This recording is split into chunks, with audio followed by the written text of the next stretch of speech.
Greetings, salutations, respect and love. I am Scott, and you, my dear friends, have wandered into the Prog Corner, where on today's episode, we're going to be talking about drummers. Yeah, the most important part of any band is the drummer, and a prog rock band is even more so. These cats are having to negotiate all these crazy time signatures and keep all these virtuosos on the opposite ends of the stage, keep them pinned down, keep them locked in. And today we're going to talk about the 25 very best timekeepers in the history of prog rock. And I'm going to start right now with number 25, Phil Erhart from Kansas. This guy was not going to make my list. And then I thought back to going to see them a couple years ago, and Phil Erhart's drumming is still amazing. This guy still has it. He hasn't missed a beat. He was even better than when I saw Kansas in the 70s. The guy's phenomenal. At number 24, we're going to Zoltan-Czorsz. I don't really know how to pronounce his name. He's a Hungarian. He's probably best known for drumming with the Flower Kings. He did 2 different stints with them.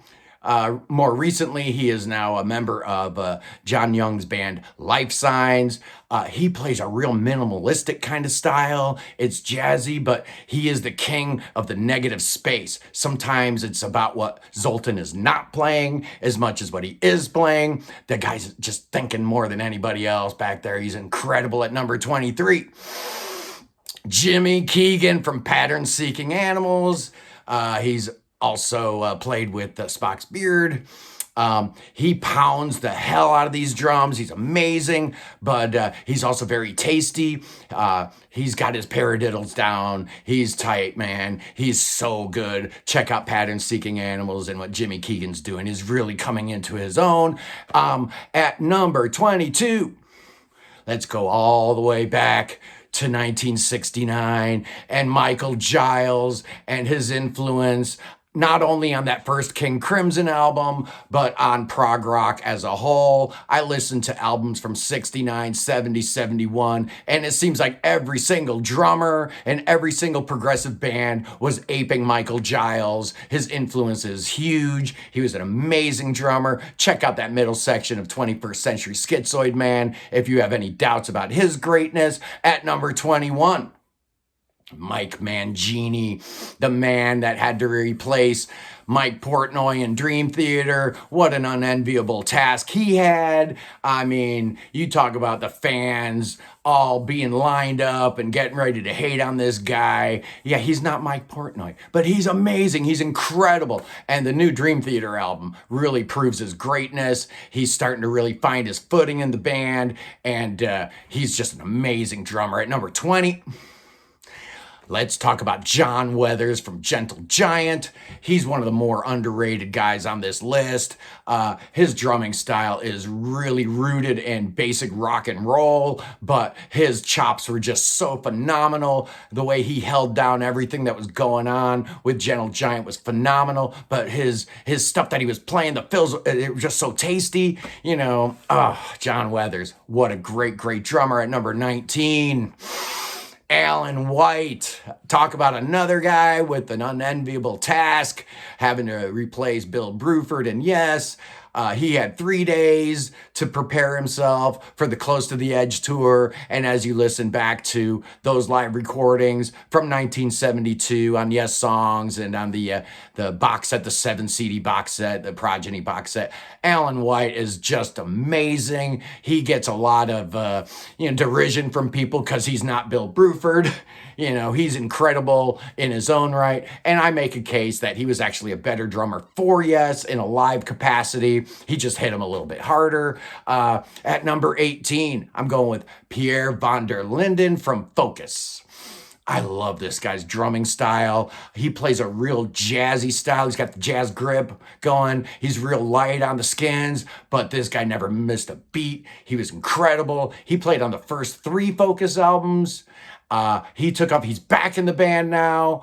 He performed on Focus 11 from 2019, which is just a great, great album. Fantastic drummer. At number 17, probably the most versatile guy on this list, Simon Phillips. This guy can play anything. I mean, It's ridiculous. He played with Judas Priest. He played with John Anderson. There's nothing this guy cannot do. He is the most versatile drummer I've ever witnessed, and he's probably best known for the 20-odd years that he spent with Toto, but Simon Phillips is just a beast. He's a monster. At number 16, Morgan Ågren. This guy's drumming style is so cool. He's so unique. He's so different. He is the master of the floor tom. When he hits that thing, it just sounds like the whole world is gonna shake and quake at his feet. I just love what he does. He's best known for his work with Kepa. He's no longer in that band, unfortunately. But if you check out any of the Kepa albums he's playing on, just incredible. He's also in a little experimental prog band called Mats Morgan, which is really cool too. Amazing drummer. I love him. At number 15, Terry Bozzio from Missing Persons and UK. Again, an unenviable task that Alan White had to contend with. And yes, Terry Bozzio had to contend with in UK, and that is replacing the great Bill Bruford. So how did he do? Well, I contend that his drumming on Danger Money was even better than Bill Bruford's drumming on the debut. The Missing Person stuff in the 80s was, fun, but, it was him and his wife and a bunch of guys from the Zappa band. So if you're going to do new wave, do it right, do it with great musicians. Terry Bozzio is an absolute monster, just a beast. Number 14, Christian Vander from France. He's the guy from Magma. He's that weirdo that came up with this whole different language for all their songs. But what's forgotten about and what a lot of people miss about Magma is just how good a drummer Christian Vander actually is. Go listen to any of the Magma records and be amazed at his proficiency. At number 13, Nick DiVirgilio. This guy is a legend in the modern prog scene. He started out with Spock's Beard. He was one of two drummers that was given the nod to replace Phil Collins on that last Genesis album. And now he is firmly ensconced in the great Big Train. His style is all over the place, but he's always just so tasty. Everything he does is just amazing. It sounds easy what he's playing. And then you watch these videos that he shoots and you're just seeing them octopus arms going all over the place. It's not easy. He's great. I love him. At number 12, Jon Hiseman from Colosseum and Colosseum 2. This story's probably not accurate, but it goes, Neil Peart was once asked, how does it feel to be the greatest drummer in the world? And reportedly Neil answered, I don't know, ask Jon Hiseman. Check him out on YouTube. If you don't know him, there's a bunch of videos of him doing drum solos and stuff. He was a sick man. R.I.P. Jon Hiseman. At number 11, the mad German Marco Minneman from the Aristocrats. Probably best known for his time with Steven Wilson. He was the drummer on The Raven. He was the drummer on Hand Cannot Erase. He also was in the supergroup The Sea Within with Roy Stolt. Marco Minneman's style is just so different and so unique. I just love what he does. He's so tasty, but he's so technical. He can play soft when he needs to. He can bang them out when he needs to. Marco Minneman, just ridiculous.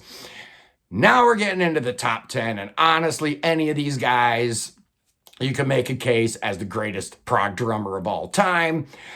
At number 10, I'm including, you can make a case as to whether or not Tool is prog, but I don't think this list would be complete without Danny Carey. Yeah, I'm not putting John Bonham on here, or Ian Pace, or Lee Kirkslake, so, we're not going with the more metal end of things. But I just had to include Danny Carey.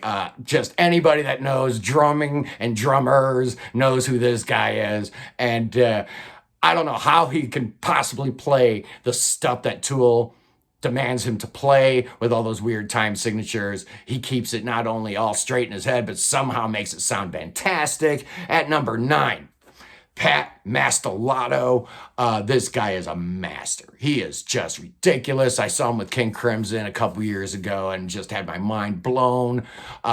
He started out with Mr. Mister and then went on to play with a lot of different people, including XTC, but he's probably best known in the prog circles as the guy, one of the three guys up front with King Crimson, and he's just incredible. At number 8, how about Barriemore Barlow? Probably the most underrated guy on this list. Yeah, a lot of the times Jethro Tull had the drums kind of low in the mix, but if you want some evidence about why this guy is on the list, check out Thick as a Brick. Just listen to the drumming. Don't listen to anything else. Listen to his drumming on Thick as a Brick. Wow. But if you need more evidence, check out Yngwie Malmsteen's Rising Force or Carey Livgren's Seeds of Change, on which he plays drums on both of those albums. Just an incredible drummer. At number 7, we're going to deal with a modern guy, Craig Blundell. He is currently touring with Steve Hackett. He's Steve Hackett's drummer now. What a rhythm section Steve Hackett has right now. Craig Blundell and Jonas Reingold. Yeah, go see that act if you can. But Craig is a guy that's probably better known for being Marco Minimum's replacement with Steven Wilson. He played on the To the Bone album, which didn't really require a whole lot of technical stuff out of him. That was a pretty stripped down affair. But if you want to get a taste of how great Craig Blundell is, check out the first 3 Frost albums. He's amazing. Number 6, Carl Palmer. Oh, the great Carl Palmer has to make this list. Absolutely. For years and years in the 70s, they'd do all these polls, greatest drummer, and Carl Palmer was always on the top. And just like the rest of his ELP bandmates over the years, people have kind of forgotten about Emerson, Lake and Palmer. But please do not forget about the greatness of Carl Palmer. He's still drumming great. The ELP Legacy Tour, definitely worth seeing. He's just incredible. I love him. I love his style. It's really technical, but he keeps it so tight. And he was just like a human metronome. Carl Palmer, incredible. Number 5. How about Gavin Harrison? Talking about King Crimson guys and people who've played with the great Steve Wilson. Gavin Harrison, obviously best known as the drummer for Porcupine Tree, but he's also a member now of Pineapple Thief. This guy just... There's a reason he's in this top 10. All these guys are what I call monster drummers, just mega drummers, just ridiculous. They're not even human beings. They're so good. It's just incredible. Gavin Harrison, again, I seen him live and he just blew my mind. At number 4, I'm feeling this is probably a little low for this guy. Kind of one of my personal favorite drummers. I'm talking about Phil Collins.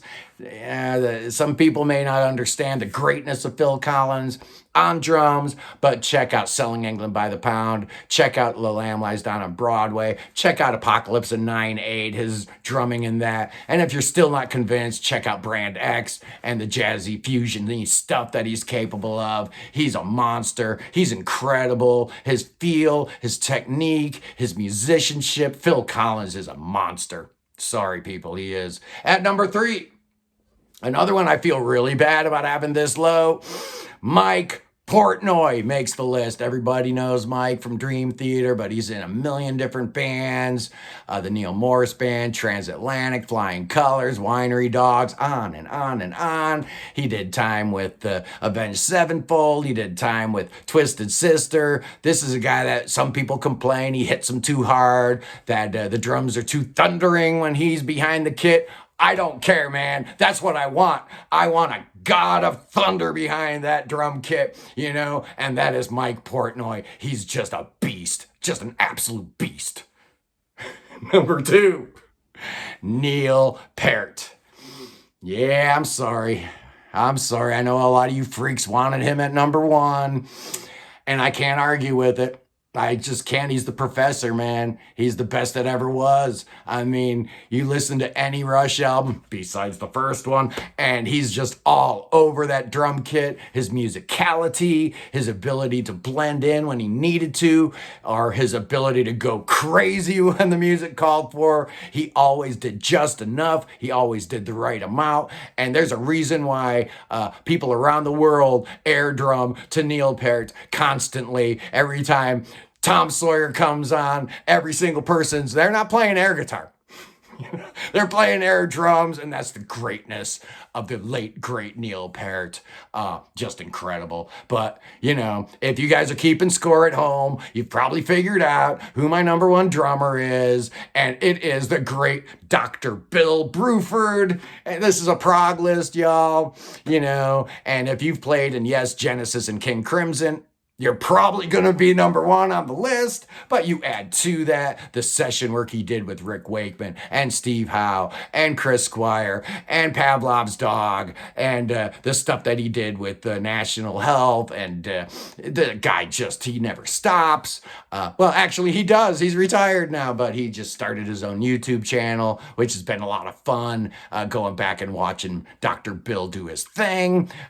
Yeah, Neil is probably technically a better drummer, but this is my list, and I love Bill Bruford. He'll always be my number one. You notice, Yes is my favorite band, so I guess I'm a little biased. But anyway, that's my rundown, people. The top 25 progressive rock drummers of all time. And I know you people have something to say about it. I know I missed a few. I had to miss a few. It's inevitable, but I tried not to. I've actually been working on this episode for 2 weeks so that I wouldn't miss anybody, that I got my 25 just right. But anyway, I am Scott. You are in the Prog Corner. You know what to do. You hit that like button. You hit that subscribe button. You hit that notifications button. You share this video to all your friends, all your freaky friends that like prog rock or are drummers and need a little bit of motivation to practice a little bit harder. Practice your paradiddles, dude. Get it down. I love drummers. I love drumming. I'm a guitar player, but I dabble with the drums. I play drums on all the wedge piece stuff. I'm terrible at it, so the drummers are always something that I look at it with envy, and I just wish that I could do what they do. These 25, man. Any one of these 25 can play in my band. Yes, indeed. Anyway, I hope you guys have a great day, and I hope you enjoyed this. I will see you freaks on the flip-flop.